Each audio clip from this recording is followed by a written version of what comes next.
I have tried very hard to express my own understanding of making it possible to live our lives as ourselves, not as Ramana Maharishi or Muji or God forbid me.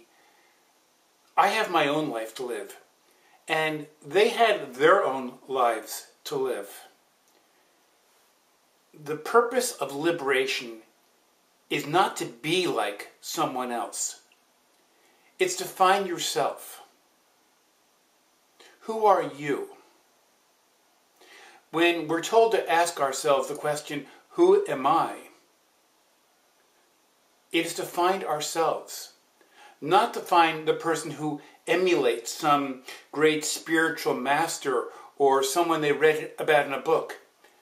Frankly, that is not only what we might call kid stuff, but in a more profound sense, it is motivated, and please understand this, it is motivated by a belief that we have that we're not enough, that we're insufficient, that to be ourselves would be to express our inadequacy.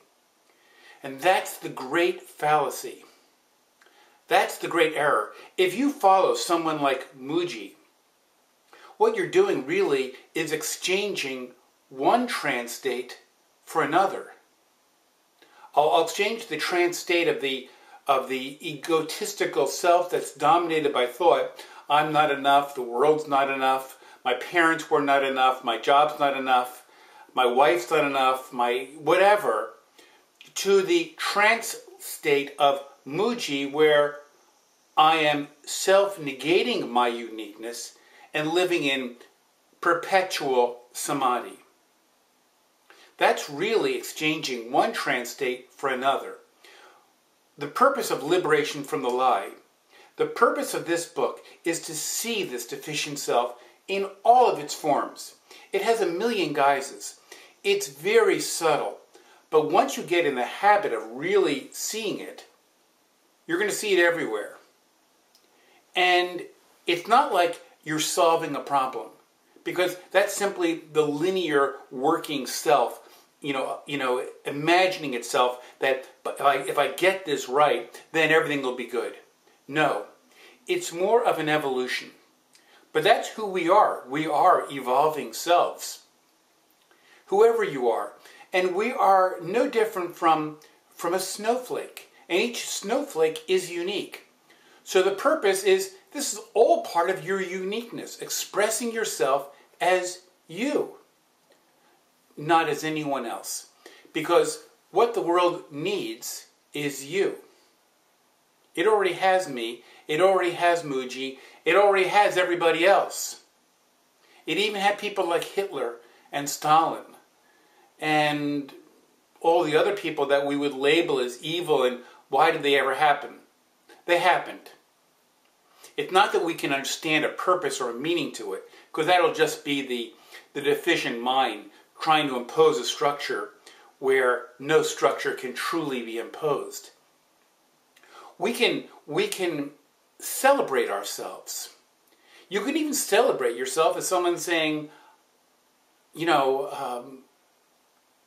how do I put this? If you were to celebrate yourself by saying, look at what a good person I am. I eat organic food. I hate people like Stalin and Hitler. And I'm always doing kind things. And can't you see that as another form of the ego? Saying, look at me. I need to be attended to. I want your attention. That's still the same old game. Because there is no formula to you. And that's what the mind needs. The mind's always seeking a formula. And the best that books like mine can do, or actually a book I just read, this book, The Book of Not Knowing, which I recommend, but I think it does have its limitations. The best a book can do is to give you a kind of guide, a map. But you are never the map. You are always this. This right now. The mind projects an imaginary future and it projects an imagined past. That's cool. Let the mind do what the mind does, but it's not you. You can still celebrate it. You can celebrate your imagined past. You can look forward to your imagined future. There's no problem to it, as long as the attachment to identity is in place there by the deficient self. If you have any trouble understanding this, I truly urge you to contact me because I can make it very clear to you. And I don't charge for this. It's all free. Just contact me at eric@liberationfromthelie.com. I'll work with you, and you'll see the effects of this guide manifest in your life right away.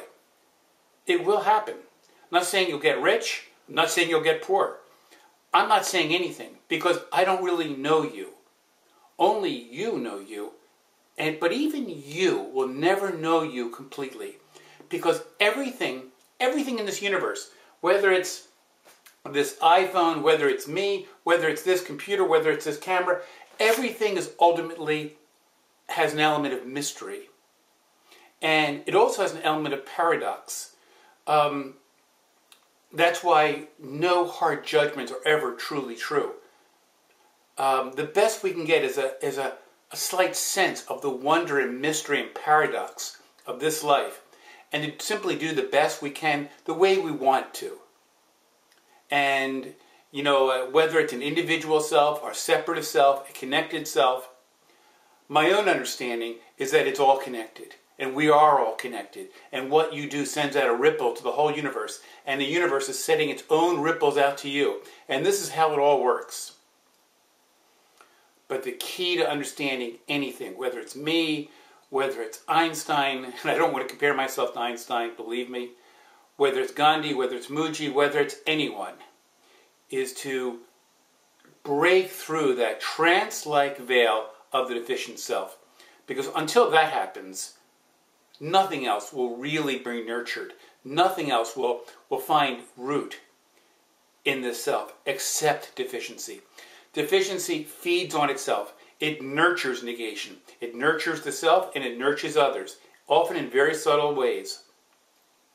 But it does. And if you read books like mine, Liberation from the Lie, or this book of Not Knowing by Peter Ralston, you'll see that process very clearly. So that's it for today. I wanted to try. If you have any questions, just send them my way and I'll do my best to respond to them. Thank you.